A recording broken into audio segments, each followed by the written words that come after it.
de mettre à niveau leurs compétences. Pourquoi? Dans l'objectif de les insérer dans une évolution de carrière. Donc, nous avons été amenés à aborder la gestion de carrière.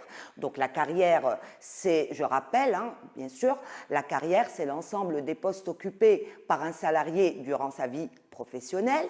Gérer cette carrière, c'est donner tous les moyens aux collaborateurs de pouvoir évoluer au sein de l'entreprise. Comment? À travers les entretiens annuels d'évaluation ou à travers, bien évidemment, les bilans de compétences. Donc, que ce soit l'entretien annuel d'évaluation ou le bilan de compétences, on en sort avec des écarts positifs qui peuvent inscrire le collaborateur dans une dynamique de mobilité interne et on peut avoir des écarts négatifs qui pourraient être ajustés par la formation. Maintenant, nous devons envisager le cas où l'entreprise traverse une conjoncture défavorable. Vous savez très bien que l'entreprise ne vit pas en autarcie, qu'elle évolue dans un environnement qui a des impacts sur elle. Ces impacts peuvent être positifs comme ils peuvent être négatifs. Vous savez également que l'entreprise, dans le cadre de ses choix stratégiques, est amenée à se regrouper ou se rapprocher d'autres entreprises dans le cadre de fusion ou dans le cadre d'absorption ou dans le cadre de partenariat. Et dans les deux cas, la conjoncture n'est pas forcément favorable à l'entreprise. Pourquoi je dis qu'elle n'est pas favorable? Parce que la ressource principale de l'entreprise, on le sait, ce sont les ressources humaines.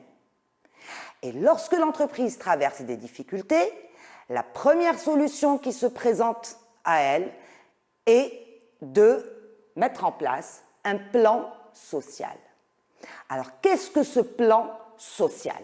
C'est un plan que va mettre en place l'entreprise pour réduire ses effectifs, pour restructurer son entreprise. Et quand je parle de restructuration, alors évidemment, on pense systématiquement au licenciement, mais il y a d'autres solutions que peut mettre en place l'entreprise, et notamment les grandes entreprises, les entreprises diversifiées, les holdings, les conglomérats.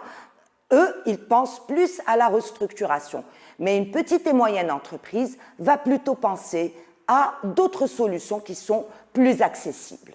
Donc, le plan social, alors, son objectif est d'éviter le licenciement. Vous savez très bien qu'une entreprise va éviter au maximum de licencier, de se séparer de ses collaborateurs. Vu l'investissement qu'elle y a mis, il est très difficile de penser que la première solution soit de se débarrasser de ses collaborateurs. Donc l'objet du plan social est d'éviter ou de réduire le nombre de licenciements et de favoriser le reclassement. Donc j'ai envie de revenir sur ce reclassement-là. Alors c'est quoi le reclassement? Le reclassement, il sera mis en place par les grands groupes. Pourquoi? Parce qu'il se déploie dans plusieurs métiers, dans plusieurs activités. Donc si nous avons une des activités qui ne se porte pas bien et que l'entreprise pense à se dégager de ce domaine d'activité stratégique pour se recentrer sur des domaines qui sont beaucoup plus porteurs ou ce qu'on appelle des domaines vache à lait, eh bien, elle va tout simplement essayer d'adapter ses collaborateurs à de nouvelles activités à travers des formations. Donc, on va essayer de réduire les licenciements, on va essayer de favoriser le reclassement des collaborateurs dont le licenciement ne pourrait être évité. Donc, l'entreprise va toujours aller dans le sens d'éviter le licenciement. Mais je ne dis pas que l'entreprise ne va pas licencier. Si l'entreprise va licencier, si elle n'a pas d'autres solutions, si sa taille ne le lui permet pas. Donc, le plan social va proposer la première solution, qui est la pré-retraite. Va proposer la deuxième solution, le licenciement économique. Alors, s'il vous plaît, soyez attentifs. Il s'agit du licenciement économique. Et la troisième solution, c'est le temps aménagé. Alors, voyons voir ce que veut dire chacune de ces solutions, d'accord? L'objectif de chacune des solutions. Donc, je vais commencer par la pré-retraite. Alors, comme vous le constatez, pré, c'est avant, retraite, c'est partir à la retraite. Avant quoi? Bien, avant l'âge légal de la retraite.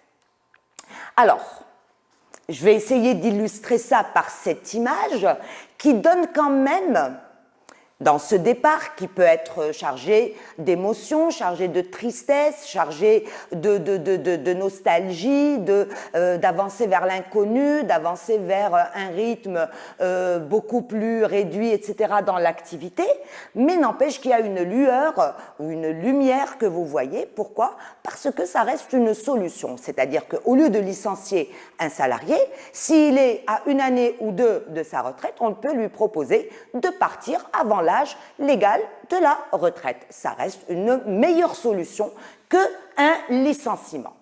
Donc, la pré-retraite, c'est quoi? C'est une cessation. C'est un arrêt de quoi? De l'activité. Mais quand? Avant l'âge légal de la retraite. Donc, on va arrêter l'activité professionnelle avant la date normale d'obtention de la pension de la retraite. Bien, donc ça, c'est la première solution. Lorsque l'entreprise est en difficulté, qu'elle va mettre en place un plan social, elle va penser d'abord à ceux qui ne sont pas loin de l'âge de la retraite et elle va leur proposer de partir avant cet âge légal. Deuxième solution, le licenciement économique. Qu'est-ce que le licenciement? C'est la cessation du contrat de travail. D'accord? Donc juridiquement, un licenciement, c'est la cessation d'un contrat de travail. C'est une rupture du contrat de travail. Alors vous savez très bien qu'on n'aura un contrat de travail que lorsque les obligations ne sont pas remplies. Alors généralement, on licencie pour faute. Donc le salarié s'est mal comporté, il a par exemple vandalisé le matériel de l'entreprise, il a divulgué des secrets de l'entreprise, il a communiqué sur des informations qui ne devaient pas sortir de l'entreprise, il a eu par exemple une altercation avec ses collaborateurs. Ça, ce sont des motifs de licenciement normal. Là, on est au fait du licenciement économique. Donc le motif est purement économique. Alors, qu'est-ce que le licenciement économique? Il doit être motivé par une cause économique. Alors, quelles sont les causes économiques? Les causes économiques sont réduction de l'activité. Vous avez également une conjoncture défavorable pour l'entreprise. Vous avez des stratégies d'intégration, donc les fusions, les absorptions, les scissions, vous avez les partenariats, etc. Ou alors le dégagement d'un domaine d'activité stratégique ou le dégagement carrément d'un métier. Donc lorsqu'une entreprise abandonne un métier, elle ne peut pas conserver les collaborateurs. Et donc là, elle se voit obligée de recourir au licenciement économique. Donc on parle de licenciement économique, c'est une rupture du contrat de travail pour une raison économique. D'accord? Elle n'est pas du tout rattachée, d'ailleurs comme je l'explique ici, elle n'est pas rattachée à la personne du collaborateur, mais elle est rattachée à une conjoncture. Donc une cause qui n'est pas inhérente à la personne du salarié. Deuxième motif, suppression ou transformation due à une modification du contrat de travail et des difficultés économiques ou des mutations technologiques. Par exemple, on utilisait une méthode de travail. Par exemple, avant, vous aviez des entreprises qui produisaient du plastique pour les emballages. Le plastique étant réduit en termes de production, eh bien, il va falloir abandonner des unités ou des ateliers. Et donc, si on abandonne une unité ou un atelier, on abandonne par la force des choses les collaborateurs. Donc, troisième solution, c'est le temps aménagé. Alors, pourquoi aménager le temps? C'est organiser l'activité en fonction de certaines modulations. Alors, qu'est-ce qu'une modulation? Vous savez que certains domaines d'activité stratégique sont plus importants en certaines périodes que d'autres. Je pense notamment aux agences de voyage. Je pense notamment aux transporteurs. Je pense notamment, par exemple, à la navigation maritime, d'accord? La navigation, c'est-à-dire le transport de personnes, de voyageurs, le transport de marchandises. Je pense notamment à certains domaines de l'agriculture. Par exemple, si on doit travailler ou faire des conserves de fraises ou de tomates, eh bien, vous savez très bien que la fraise est saisonnière et que la tomate est saisonnière. Donc, je ne vais pas garder des gens alors que les fraises sont en train de pousser, d'accord, et continuer à les payer pour commencer à les mettre sous conserve vers le mois de mars ou le mois d'avril. D'accord? Donc cela, ce sont des cas particuliers pour des entreprises qui font l'objet d'une activité qui est modulable. Donc l'organisation du temps de travail permettra de s'adapter à cette variation. Comment? En renforçant les équipes en haute saison et en réduisant les équipes en basse saison. Ça permet à l'entreprise de soulager sa masse salariale. On est clair? Donc, le temps aménagé, je récapitule,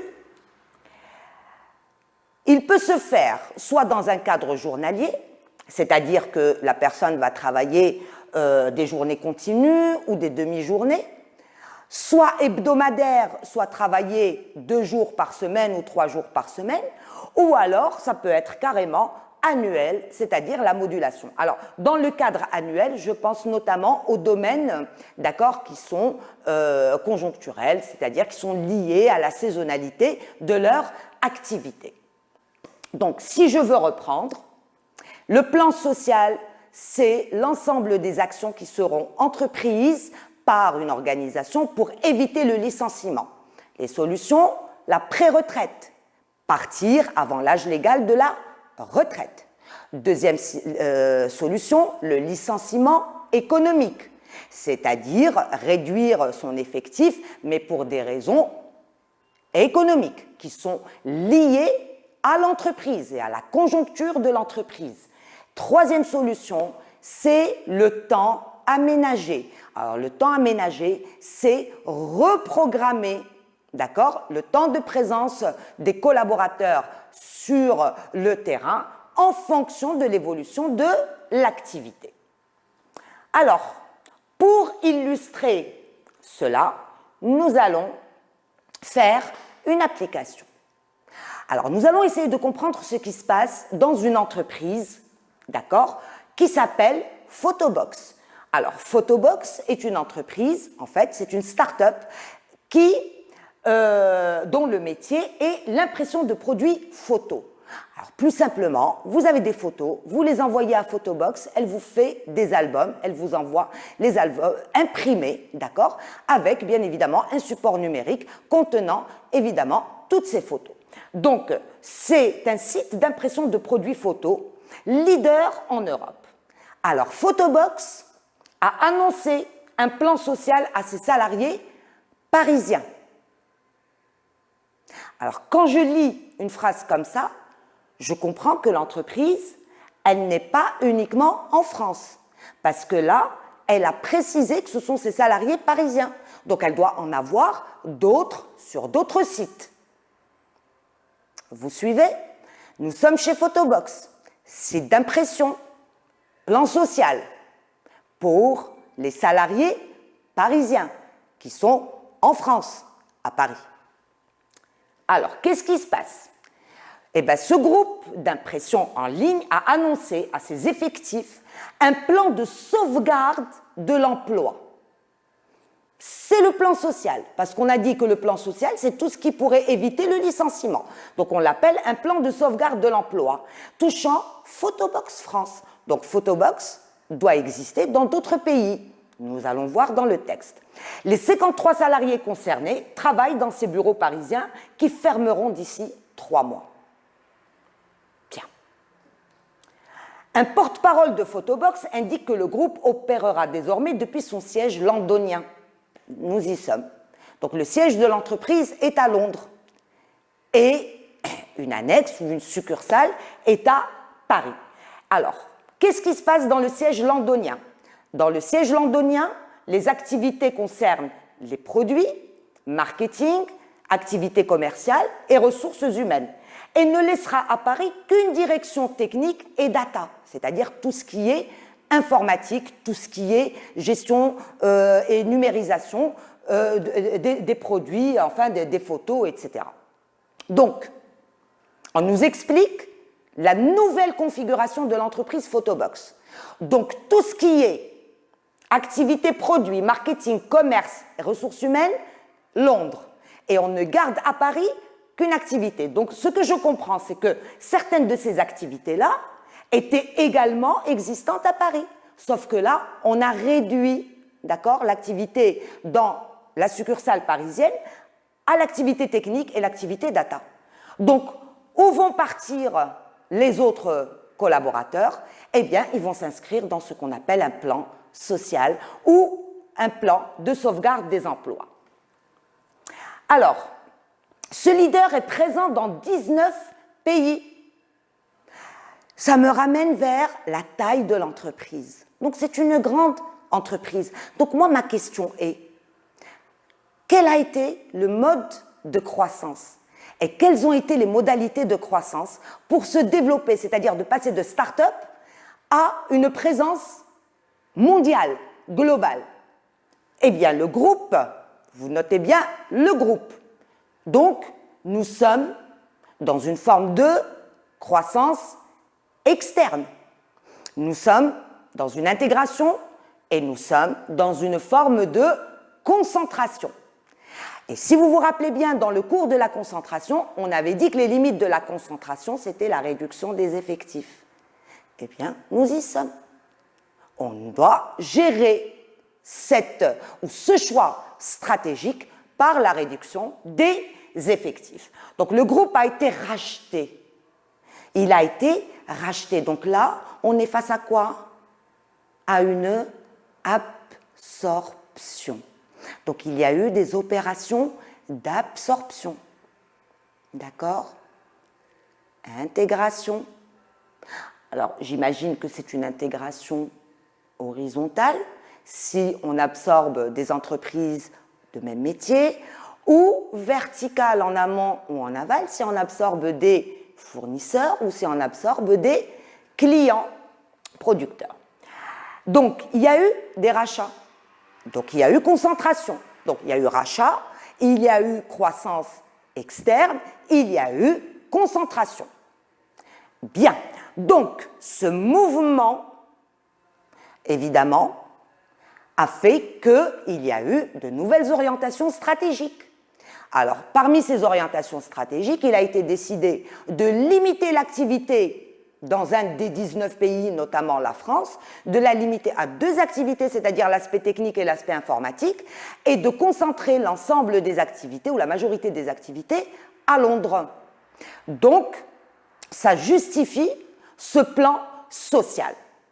Troisième indication, c'est que ça a été racheté par des fonds d'investissement britanniques. Alors, généralement, les fonds d'investissement, ils ont suffisamment de moyens pour pouvoir racheter des startups, d'accord, et pour pouvoir les développer. Donc, généralement, une startup qui se fait racheter, elle perd carrément son indépendance.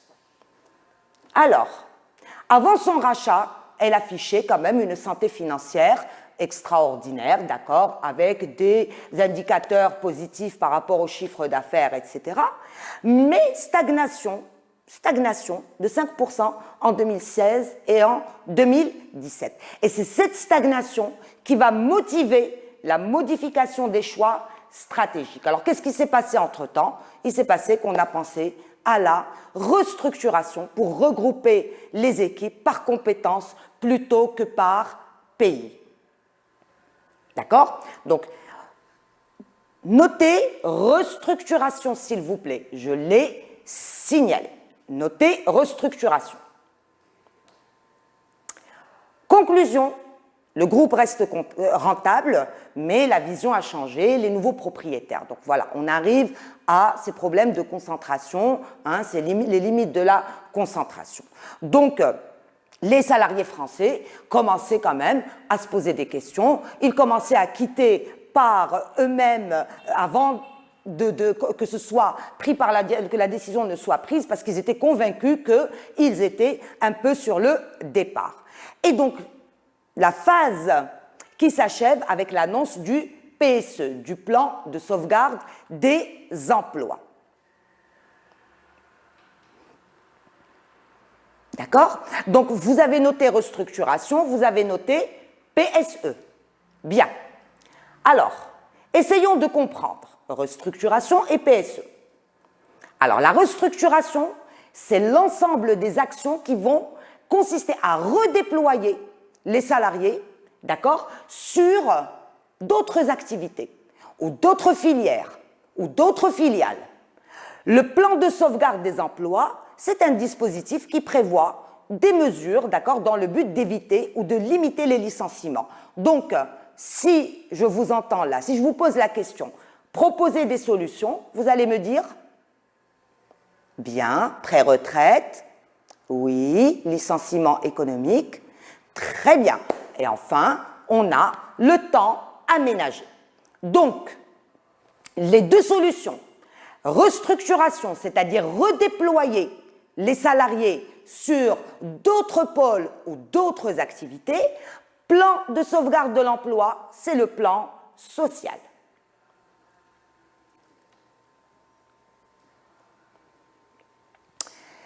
Alors, je récapitule par rapport à ces deux situations-là, d'accord? Restructuration, c'est redéploiement, plan de sauvegarde, c'est le plan social.